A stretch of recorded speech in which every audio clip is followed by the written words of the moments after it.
Everyone, it's Kelly from Kelly's Bead Boutique. So this is another installment in my quick and easy earring series where I show you how to make a really cute pair of earrings in no time at all. If you want to see how I make them, come and join me.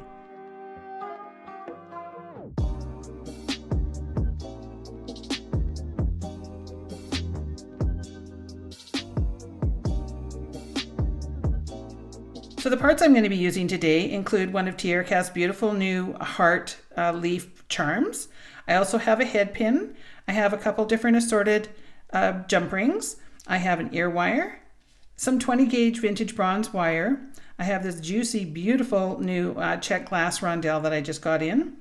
I have a hammered ring and a hammered bead cap, a couple 4mm fire polish, and a large whole bead from TRCast. So let's get started. So the first thing I want to do is I want to make one of my little dangles. So I'm going to take my head pin and I'm going to place my fire polish on top of that. And then I'm going to take my chain nose pliers and I'm going to go right down to the very, very end of them because I don't want a very big neck. And if I go up about like this, I'm going to have a huge neck. So I'm going to go right to the very, very end and I'm just going to bend away. I'm going to take my round nose pliers and I'm going to place them on the wire, and I don't want to go very far up because I don't want a huge loop. So I'm just going to go up and over and straight down, and now I'm going to open my pliers and rotate them so that they're parallel to the table, and now I want to take this tail and pull it straight to the back, and then I just kind of check to make sure that I've got a nice loop there. Okay, so now we're going to wrap that up. So I take my chain nose pliers and go straight across there. And on this one, we're going to go for a bit of a bulky wrap. So I'm just going to go down a couple times, wrapping nice and, well, I wrap neat, it doesn't really have to be, but that's just kind of the way that I roll. And then if you can't quite get that around, you're going to grab your bent chain nose pliers and pull that around. So now I probably don't even have to cut this. I think I can get it just where I need it by pushing it around with my pliers. So just kind of keep going. And if you have to cut it, like maybe I will cut that off right there. Just give that a little trim and it'll just make it a bit easier to finish off. So now I'm going to take my pliers and just take that little burr on the end and just kind of push that down. You just don't want anything sharp. Okay, so now we've got our little dangle. Now you're going to see the addition of a bench block and a little puck because I'm Canadian and we have to have pucks, but this also helps deaden the sound. And I have a plastic mallet. Now the reason that I have these is we are going to flatten this out a little bit. So if you do buy your kit, we will have pre-done this for you so that you don't have to have these tools.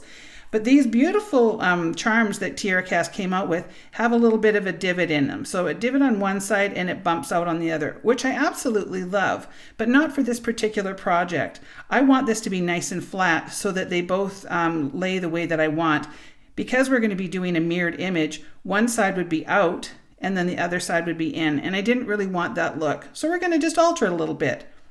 So I want to make sure that I'm using a plastic mallet. I don't want to use a hammer of any sort because that will change the structure of the metal. I don't want to add any other texture to it or anything like that. This will help that. All that's going to do is flatten that out. So now this will make my camera jump just a little bit, but it shouldn't be too bad. But all I'm going to do is strike it on one side a couple times. And then I'm going to turn it over and do the same on the other side. Now you can see that we have a nice flat surface to work with. As I said before, I absolutely love that about these pieces, but in this particular one, I thought, well, let's just change it so that it works the way that I want it to. Now I'm going to take a little bit of my 20 gauge wire, about 4 inches or so, and I'm going to give that a little snip. And I'm going to create a wire wrapped loop. So the first thing I'm going to do is put my pliers at the top and just run it down and get that nice and straight. And then about 1 inch down, I'm going to bend away. Now I want to take my round nose pliers and I want to go up the wire about 1/4 of the way. I don't want to have a super huge loop there, but I don't want a teeny tiny one either. So now I'm going to push the wire towards me and straight down, rotate my pliers and bring that straight to the back. And then just make sure that's nicely aligned. Now I'm going to take my wire and I'm going to place it inside my little charm. And I just sort of open that up with my fingernail and push that in there.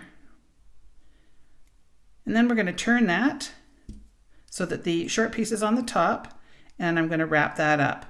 So now I don't want to have a lot of wraps on this, so I'm just going to wrap around a couple times. So I'm going to go once, twice, And then I'm going to work my way back down because I just want to have that sort of bulky wrap look.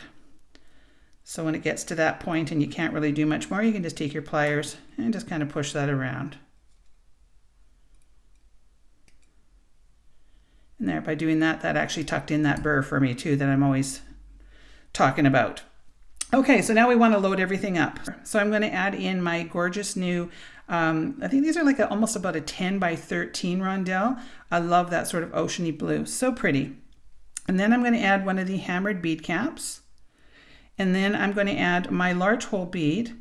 And the reason that I used a large hole bead is when I put my 4mm fire polish on there, it kind of gives it a place to sit in there so it doesn't move around. And I really like how that looks. So now what I want to do is I want to create another wrapped loop, and I want it to be going in the same direction as the one that I've got here. So this one is going this way, so I want that one to go that way. So I'm going to take my chain nose pliers and go to the very front and push down so that I don't have a gap. And now I'm going to bend away, and I want to create a loop that's big enough to go around this ring here. So I'm going to go up just a little bit on my pliers, and I'm going to go up and over and down, rotate my pliers, and bring that straight to the back. And then I'm just going to line that up to make sure that it's nice and like right on top there like that. And now I'm going to go through my ring, and I'm just going to wrap that up. So I take my pliers, go over top, bring that down once, twice, and then I'm going to work my way back up a couple times. And if you go 3 times, it doesn't really matter, whatever works for you. Now I'm going to take the flush side of my cutters, and I want to give that a little trim, and then I'm going to tuck down that little burr. I know a lot of people don't tuck down burrs, but I just don't like anything sharp sticking out. And so I just take the time just to kind of push that down a little bit. And I just take my finger and run it back and forth, and if I can't feel it, then my job is done. So now's a good time. If anything is kind of, unaligned, you're just going to kind of move things around and make sure that everything's the way that you want it to be. Is unaligned a word? I could like to make up words.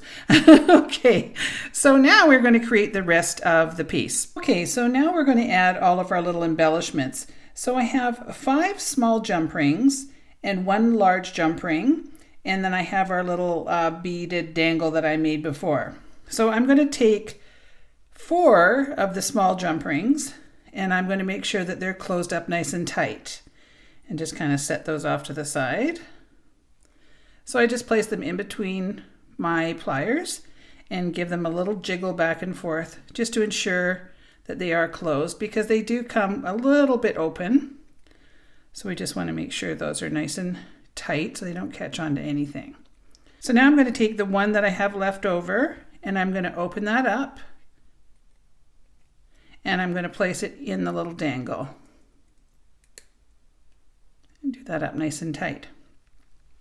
Now I'm going to take the larger jump ring, and I'm going to open that up, and I'm going to place on 2 of my closed jump rings, and then I'm going to take the little dangle and I'm going to go through the jump ring that we just added, and then I'm going to add the last 2 jump rings. So now I've got those all on there, and now what I want to do is place them on the little loop that we made. So I'm just going to run the jump ring through the end there, and turn my pliers over, grab that end, and you kind of have to, hold your tongue the right way, and I'm just going to jiggle that until it pops in there. So now we have these just exactly the way that I wanted them. I'm going to put on my ear wire, and the way that I do that is take my pliers and go straight across, and I'm going to twist this way. I never want to open it that way because that'll break the neck, and then I want to make sure I'm going in the right direction, and then I'm going to close that up. I'm just going to make the second one off camera, and I'll be right back. So when you make your second one, you want to make sure that you're using a mirrored image of the first one. So I had the heart going this direction with they sort of go up a little bit. So I've got that one on one side, and the second one I've got opposite. And that's just kind of, a nice way to finish it off. Now, of course, these earrings look a whole lot better when they are hanging versus laying flat on the board here. It's really hard to show these dangly earrings at the end of my videos because they just don't look the way that they're supposed to. But this is about as close as I can get it. But they do look really cute. These give you a lot of movement with all the little dangly things here and adding a little bit of a charm. I love the way these turned out, and I think that you will too if you give them a try. These will be available in kit form. You just go down into the description box below my video and you click on the link that will take you directly to my fully secure website. I hope you enjoyed these ones. If you did, make sure to give me a like, leave me a comment. I'd love to hear from everybody. And if you haven't subscribed to my channel, please make sure that you do so. I want to thank you so much for watching, and we'll see you on the next one.